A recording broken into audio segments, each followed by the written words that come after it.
everyone. Welcome to the Trucking Tower Podcast. I'm very excited to be joined today by Matt Ellingson with Compassion International to talk about the global food crisis, relief effort, and things that are happening on the ground through Compassion International. How are you doing today, Matt? I'm doing great. Thanks. Well, thanks for coming on with me. You know, we're actually in the middle of the worst food crisis since World War II. That's staggering, and I didn't know actually until talking with you guys recently. And Matt, I understand you've worked in the area of humanitarian assistance and disaster relief for more than 25 years now. So thank you for that.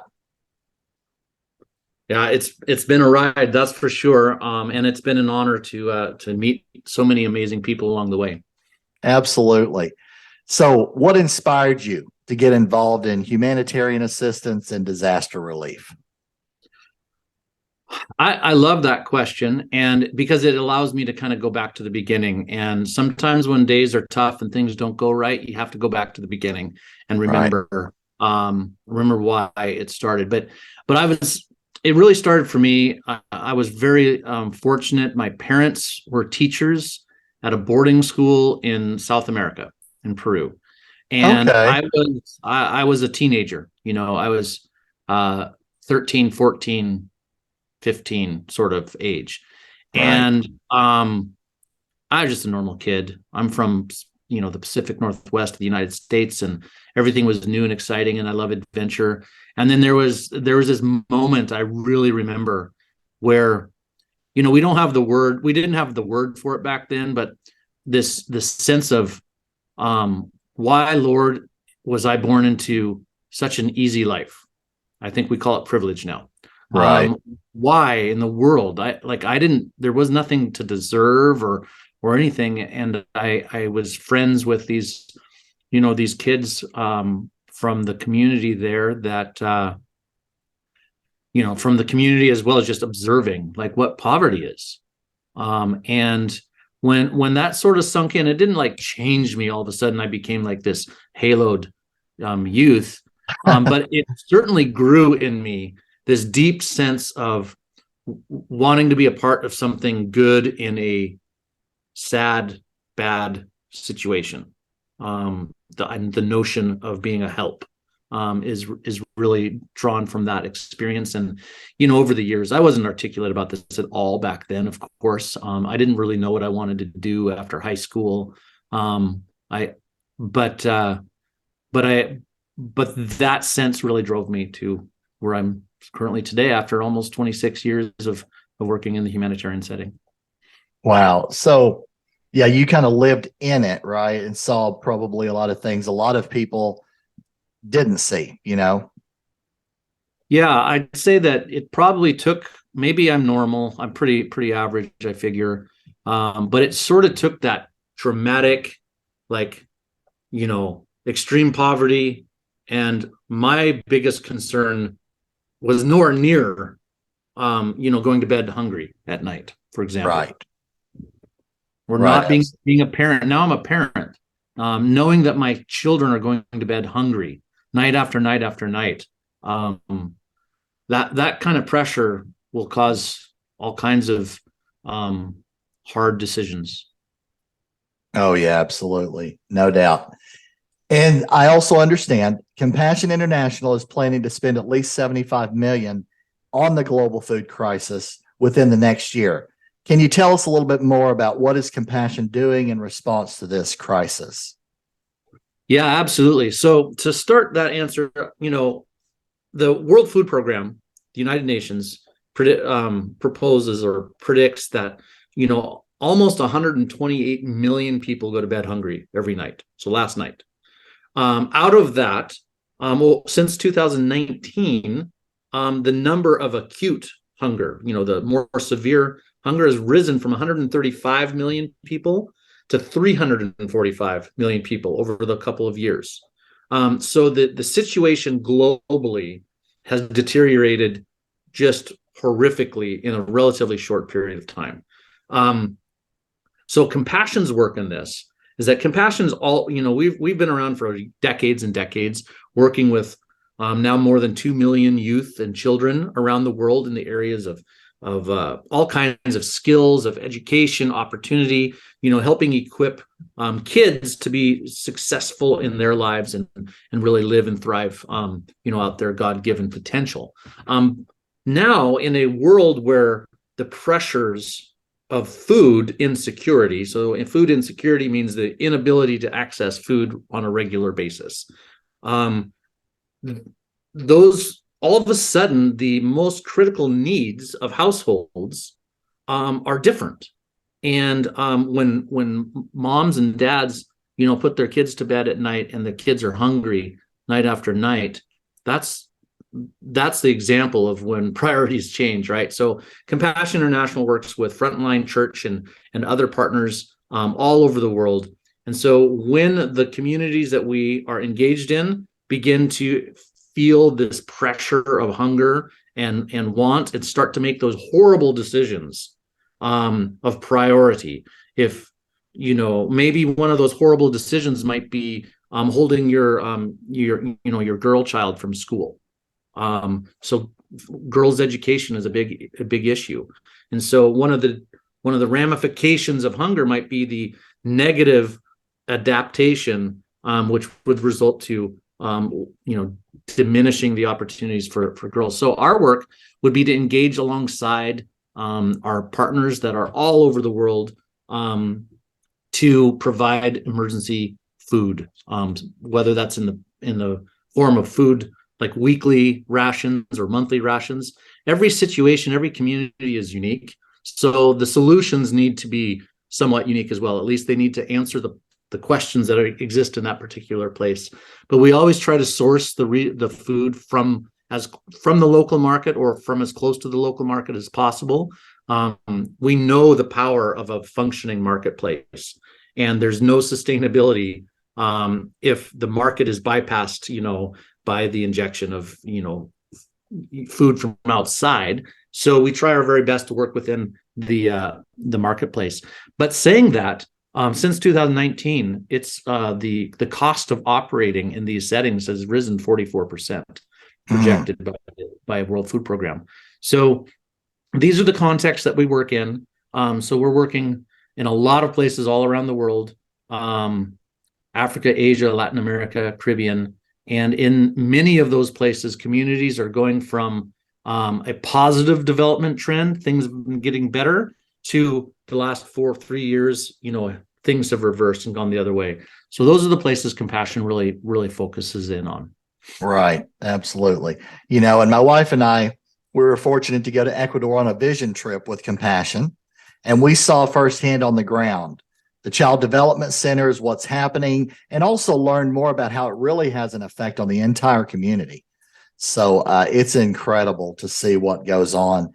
And, we're extremely blessed here in the United States. And I know there's a lot of awesome people out there who love to help in a situation like this, right? So together we can make a massive difference. Trucking Tower has actually set up a special giving page to help with this relief effort. I would encourage you to please click on the link below and get involved. The link is compassion.com/trucking tower. So compassion.com/trucking tower. And we'll be sure to give you updates on things happening on the ground through this relief effort. So, what are some of the things, you kind of touched on a couple of things, but what are some of the things causing the most severe food shortage in the last 70 years? Yeah. So, poverty is the lacking of essential things. And so crisis happens when there's like added burden after burden after burden that compresses a household and a community and sometimes a whole country into crisis mode. So 60% of the world's most hungry people live in war zones. So conflict is a really, really big piece of the problem. Climate shocks are also a very big problem. So droughts, floods, storms, name all these types of climate related things, inconsistent or changing rainy seasons, anything that can undermine a community's ability to grow their own food is going to contribute to hunger in a local or even in a regional basis. And then another huge burden that's been being layered on top of this is the economy. So we know that during the pandemic years that that the inflation, the costs have risen enormously. So the economic ramifications of the pandemic, but also just the instability is another layer on top of the thing. It reminds me of what's happening in Lebanon.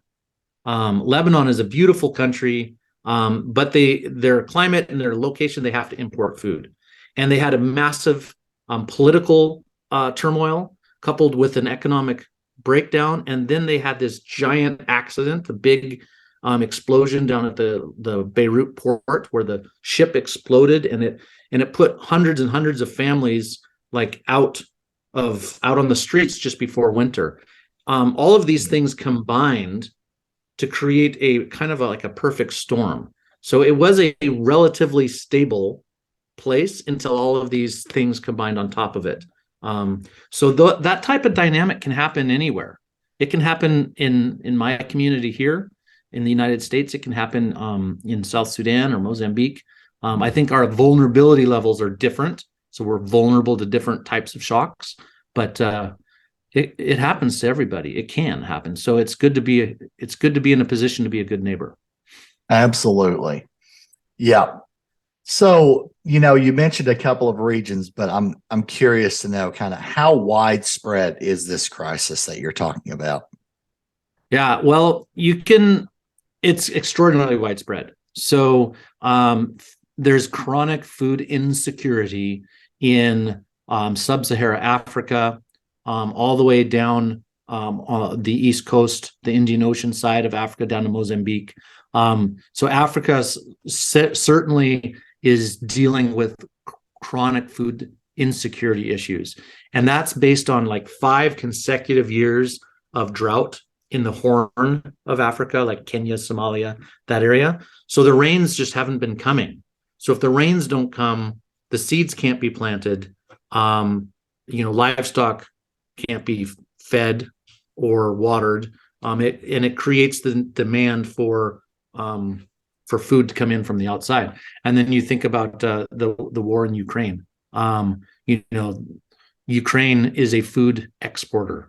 All of a sudden, a good percentage of their people are hungry, and they are unable to export the food on a consistent manner, which is a problem for Ukraine, but it's also a problem for Kenya and Somalia and all the places that have benefited from the produce coming from Ukraine.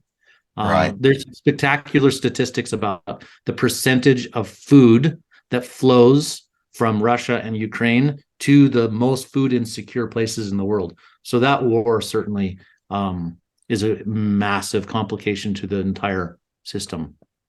Right. Wow. And I understand that experts are projecting that things are not going to get better in the next 24 months or so. In talking with you, I learned that Citibank recently held a global food crisis symposium with government leaders, agricultural leaders, companies involved, and Compassion International was invited in to discuss innovative solutions to address the crisis. Can you tell us a little bit about that? Yeah, it was really encouraging. The world cares. There's so many people in the world and organizations and corporations. The world cares that our neighbors are hungry and we desire solutions. So this particular symposium was a really interesting one because it gathered kind of non-traditional stakeholders together. So, like the big agricultural corporations, multinationals, that do seed production and, on a massive scale. They were there present, and we were discussing the challenges to get food from field to market. And then Compassion, our expertise is not farming to market. Our expertise is kind of market to mouth. How to get the important inputs from the marketplace or from wherever to the people and families in most need. And there's lots of innovative opportunities. It's a challenge because the solutions are years in the making, and we have over 800 million hungry now. So it presses us into, this is the classic situation where it's required of us to make short-term decisions that are critical for the short term, but not ideal for the long term. And that also has ramifications. Right. Yes, absolutely. Well, I'm glad to know, that you guys were involved in that, and there are large organizations, including Citibank, getting involved, right? Working to come up with solutions. So that gives me a lot of hope. I love hearing that. And also I love working with you guys. We've partnered with Compassion as a family for many years, and then as a company in recent last couple of years. So just really excited to partner with you on this and see all the impacts that are going to happen. And I will share, video clips and things that are happening on the ground. So all of you out there, again, please be sure to click the link, and you can help make a big difference. I mean, you can make a really big difference to people who are desperately in need of assistance during this food crisis. So thank you so much for you out there for doing that and coming alongside of us in that. And that's going to do it for this episode. Thanks for coming on with me, Matt. I really appreciate it. Thank you so much for having me, and thank you all for listening. And I just encourage you all to think globally and love locally. Absolutely. Well, thanks again for what you and Compassion are doing, Matt. That's going to do it for this episode. Take care, everybody, and we will see you again soon. Bye-bye.